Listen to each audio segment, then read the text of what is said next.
Hello everyone. It's very early in the morning here. I decided to take some of this quiet time and just have a talk with you about my wife's confirmation that we are getting raptured this September 23 through 24, 2025. Her confirmation has a lot to do with Joshua Mhlakela's testimony of how he received this exact time from the Lord back in, I think it was 2018. He's known a long time that it was the Feast of Trumpets 2025 that we're getting raptured. Well, of course, he only came out, I think it was in June of this year, and made that very public. Since then, there's just been a wave of confirmation from hundreds, thousands of people who are coming out with their dreams, visions, confirmations. I just want to add to that what my wife has experienced. And to tell the story of what she's experienced is it's just overwhelming, because since 2022, when we began to intensively watch for the rapture, she's received 36 dreams and or visions. And when I say vision, I mean open vision while awake. So that's a lot. It's about one per month it's worked out to be. And we almost expect to have a direct revelation from the Lord every month, somewhere around there. It doesn't always work that way. Sometimes she gets a number of them in rapid succession, but usually they're spread out one per month. And we know that they're God dreams for sure. There's no question, because they're so different than other typical dreams she has. And most of them are dreams. There have been 3 open visions she's had. In the same period of time, I've had 4 God dreams and 1 open vision. And so it works out to be quite a bit, and it's hard to think about because there's just so much. But in these dreams, our favorites are the earliest dreams, because there's so much packed in there to start us on this journey of intensively watching for the time of Jesus coming. And but this actually, a part of the context of this story is that it's not the beginning of my experience as a time setter, a date setter, if you will. That began in 2011, before I was married, well before I knew my wife. And back then, the Lord basically gave me an understanding of a theory. It was my own personal theory. I didn't get this from anybody. I'm a theorist. I'm a mathematician, and a pure mathematician, so I was actually working on a PhD in mathematics at the time. And the Lord redirected my life to be focused more on His work and on spiritual things than on mathematical things. But my life has been about hardcore theory and logic and what's reasonable. So it was a very reasonable theory that I had in 2011 about a specific time, and that time was the year 2019. And I came to understand that in the year 2019 there would be a massive watershed in world history that would usher in a little time of trouble, not the time of trouble, but a little time of trouble that would be really bad and would precede the coming of the great time of trouble. And I just expected in 2019 there to be a massive change in the world. Something really bad would happen, and it would change the world like we had never seen before. I expected this for 7 years prior to 2019, especially starting in 2012. I was very confident of this at the beginning of 2012 onward, and I was looking forward to 2019 for life as we know it to change. And well, I got married to my wife in the fall of 2015, so 10 years ago, and it was specifically September 4 of 2015.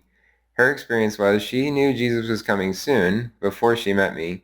She had never really been introduced to the idea of timing theories. And so when she met me, she began to understand much more specifically when is Jesus coming, because my theory about 2019 and how there'd be a massive watershed related to the time of the coming of the Lord. A part of that theory was that we could expect the coming of the Lord around 2023, thereabouts. And yeah, so I essentially, I didn't have a precise date, but the year 2023 was very interesting for the coming of the Lord based on the same theory. And so that's what I looked forward to, and she did too, essentially, with me ever since she got married to me. Um, yeah, and then in 2019, of course, the virus hit, changed the world as we knew it. Um, and I mean, it's the biggest global crisis in our lifetime to date. It ushered in a little time of trouble, and I was like, I was right, you know? So people tell me, like, every date set is false. That's not my experience. I, experienced success in a timing theory. Now, that timing theory continued on to say that 2023 would be the coming of the Lord, the rapture. And so I was disappointed in 2023 when it didn't happen. I mean, there was tons of interest in the Watchman community in that year. Everybody thought it was going to happen, and boy, did I ever think it was going to happen back in 2023, on the Feast of Trumpets 2023 especially. And so major disappointment. And I ended up developing after that an understanding that indeed the bridegroom was tarrying. There was a time for him to come, and he didn't come at that time, and therefore there's a delay, a tarrying, an official tarrying of the bridegroom. And I still to this day believe that he is delayed his coming. He's tarrying, and which means there was a earlier time set for the coming of the Lord. Anyway, after 2023, more recently, I've really come to understand a theory that had me looking especially at, I mean, it was possible in 2025, but especially at 2026. And so I was very convinced. I had really convinced myself that, 2026 was the year to look for the rapture. And in all of 2025, almost all of it so far, I have been very confident that we're not going to see the rapture in 2025. I have just not expected that. And I was planning on not even watching the Feast of Trumpets 2025 for the rapture because I expected it in the fall of 2026. That all changed late July of this year. When the Lord started to work with me, he really prompted me to think about what I had seen Joshua say back in June. Now, when I first saw, I think it was on God's Voice Daily, that video, I saw that video. I didn't even watch all the way through. I just listened a little bit, and I remember thinking, wow, this is very compelling. But that's not what I believe, because my theory says otherwise, and I'm not going to believe some guy on YouTube over my own personal studies. And I would definitely not recommend anyone else just believe some guy on YouTube over their own personal studies with the Lord. But of course, I am a watcher. I watch what other people say. I try to learn from them too. And I blew off Joshua's testimony right away, even though I felt that it was compelling and it was very interesting and compelling. But I was like, no, not gonna believe that. And I didn't even tell my wife about it, I think, when I first saw it. And she's not into YouTube. She's very busy at work, so she doesn't watch a lot of videos on YouTube. And yeah, so blew that off, continued on. In July, late July, I suddenly got impressed by the Lord. You know, Devin, September's coming up. Feast of Trumpets is coming up. Are you really so sure you're right in your theory that 2025 cannot be the year of the rapture? That you're not even going to watch? You're not even going to get excited that Feast of Trumpets is here? And so I felt like God was telling me, you need to reconsider your theory a bit because maybe you should be watching Feast of Trumpets 2025. So I got to looking at my theory more closely, and turned out there were certain dependencies in it that were questionable.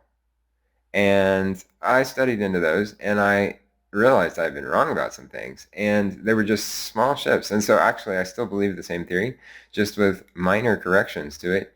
And suddenly that shifted everything such that a 2025 rapture, as opposed to 2026, is actually necessary.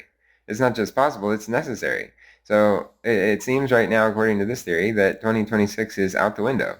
And so as soon as I saw that in my own personal studies, in my own personal understanding, I was totally open to what Joshua was saying and what many other people were saying. I suddenly learned after I watched Joshua's testimony on the twins, sent twins. I only did that after I did my own personal study and saw, okay, this is possible.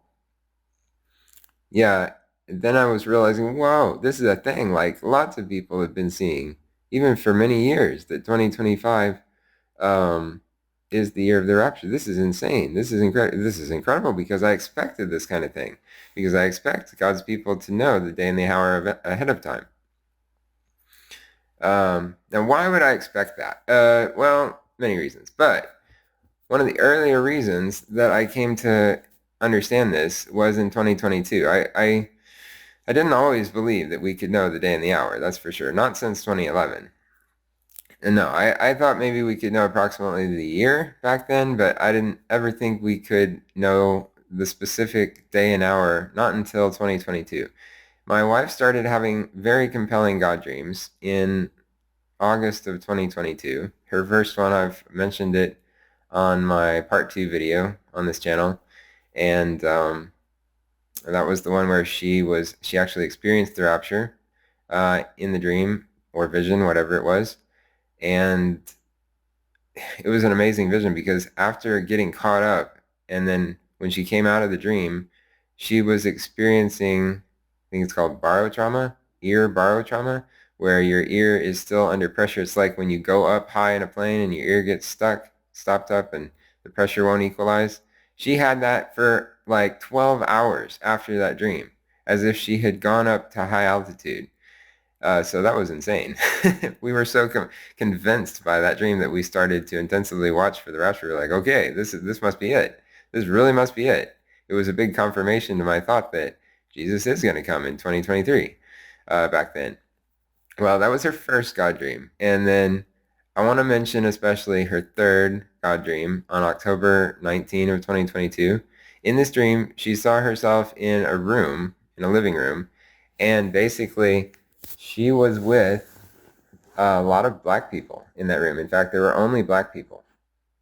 And this is unusual because for us, because we live in a country where there are almost no black people. And I know that's kind of strange, but it would be impossible actually for us to find enough black people in our country to put that many in a room like she saw. So she knew she was not in our country. She was in a foreign place with a lot of black people, and they were in that room specifically to hear her tell her first two God dreams, the only two God dreams she had experienced at that point. And she was relating them. People were so excited, so overjoyed. The Lord is coming. Jesus is coming. And she remembers in the dream telling them, we are going to know the day and hour ahead of time. We are not going to be caught by surprise. The Lord will reveal this to us ahead of time. So we didn't actually know that when she had this dream. This was new information to us that, somehow there's a way by which we can know the day and the hour ahead of time. It seemed a bit unbiblical, but I had such experience with timing theory and the Bible that I was like, okay, let's see, and we went along, and then I learned in 2023 most of what I now know about how we actually do not only can we, but we need to understand the day and the hour ahead of time. And this no man knows the day or the hour thing, it doesn't mean what most people think it means. And yeah, so that was her third dream. She was with black people, told them we're going to know the day and the hour ahead of time, and everyone was so excited. She was sharing her dreams. Her fourth dream, the very next God dream she had, was on November 4 of 2022, and this is very interesting, okay? She saw herself in our house. She looked out the window, and there was a big red blood moon. And when she saw it, she said, "It's the rapture, it's the rapture." So we all went out into our driveway to look for the rapture. And we looked around for a little bit, and then we saw it. The rapture bus pulled right up in front of our house. It was a beautiful bus, gold and navy blue in color, and a song began to play. People get ready, Jesus is coming. I think it's 1996. It's an actual song. And ushering people onto the bus was a black person. And this person ushered us onto the bus. We got on and drove away. So that's just incredible, given what's happened. It's happening actually today. This is I'm recording this on September 7. There's a big red blood moon that over 6 billion people can see the full form of. And notably, there have been uh, not just Joshua, but there's now a couple of other black people that have appeared on Scent Twins and have confirmed in amazing ways that indeed Jesus is coming September 23 through 24 this year. So yeah, that was her fourth dream, and now I want to skip forward to her most recent, or one of her most recent dreams, and that is August 2 of 2025. Now, this happened right after I discovered I've been incorrect in my theory about 2026. Jesus is actually coming in 2025. And I had been telling her that a little bit, trying to like warm her up to the idea because wow, this was a big change for her, and she didn't right off the bat understand it. And so I had been talking to her about it. I hadn't mentioned Joshua yet because we don't base our beliefs on what guys on YouTube say and their dreams. We don't base our beliefs on dreams or visions, period. Not even on hers. We study the Bible, and if we learn new things from dreams and visions, it's just details based on what we already know from Scripture. So, this dream she had just days after I'm awakening to the fact that I should be watching Feast of Trumpets 2025. She saw herself in a city exploring with a friend, a dark-skinned friend by the name of Joshua. And this man and her, he led her to a bridge over a sea of sand, a sea of sinking sand. And as soon as they got to the bridge, he transformed into me. And she thought, whoa, I'm with my husband now. And then we crossed the bridge together. A fairly simple dream. So I'm going to repeat it because there's interesting details that I want to show you. And I'm going to show you on a slide here. A friend of hers by the name of Joshua, who was dark-skinned, leads her through a city to a bridge. And at that bridge, at the beginning of that bridge, he transforms into me. And she looks over and she says, whoa, I'm with my husband now. And then we cross the bridge together. So what we've noticed in this dream is that, well, something you first need to know about interpreting our dreams. She gets a lot of symbolic dreams, and some of them are pretty literal, but usually we assume that they're symbolic off the bat, and a lot of times we've learned the Lord uses key terms, and we're supposed to put those in a gematria calculator, find the number of the term, and then plug that number into Strong's Concordance and see how it appears in Strong's. We've done that a number of times and discovered amazing things about symbolism of her dreams that way. So we did that right away with this one. And when I first heard her dream, I knew about Joshua, but she didn't know about Joshua. It was not on her radar. She had never watched his videos, didn't know who he was, never heard his name. To me, this dream was immediately interesting, very, very interesting, but she's in there, looking at the gematria right away, and so I'm like, okay, let's look at that. Well, it is very interesting that Joshua is 74 in the simple English gematria, which happens to be the exact same simple English gematria as the name Jesus. And of course, that's amazing because Joshua is Yeshua, which is the Hebrew form of the Greek name Jesus. So husband, so she said, I'm with my husband now.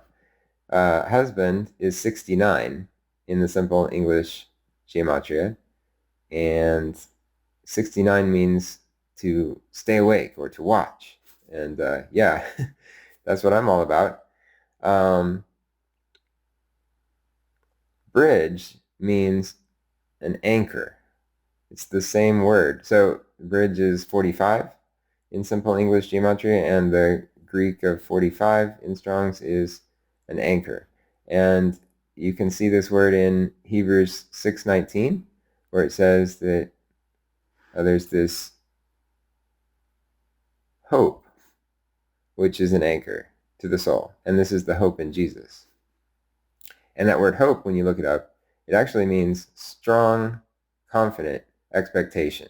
So it's not just a I hope so, it's a I know so. It's I expect it, I look forward to it, and I know it's going to happen.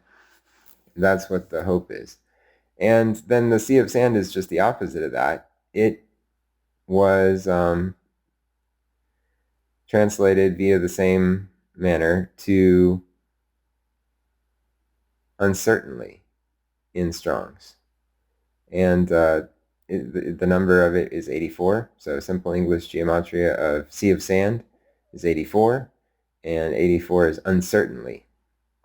So is there a difference between sand and bridge? Well, in the Bible you have sinking sand. Don't build your house upon the sand, build it on the rock, right? And so you want to be on the rock instead, which makes us think that this bridge, it's strong expectation, strong confident expectation, but that strength of the confident expectation is in Jesus, right? The strength of the expectation is in Jesus. So being on the bridge is being on Jesus versus being on the sinking sand. And there's actually a song about this. On Christ the solid rock I stand, all other ground is sinking sand. So you can go read all the lyrics of that. I think that whole song is one of the bases of this dream. But I thought that maybe there's more to this, right? So this is very interesting because, of course, Astrid, now something you have to know that we already knew before this dream, long before this dream.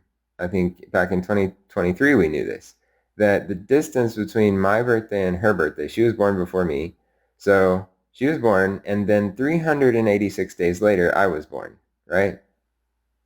And what's amazing about that is the Hebrew gematria value of the Hebrew word that in English translates to Yeshua. It's the Hebrew word Joshua, right? That word is 386 in the Hebrew gematria value. So, mind-blowing, there's Jesus between my wife and me in a day count, right? There's 386 days between my wife and me. So it's like she was born and then she was led to the place where she's with me, right? And the distance between is Joshua, or 386.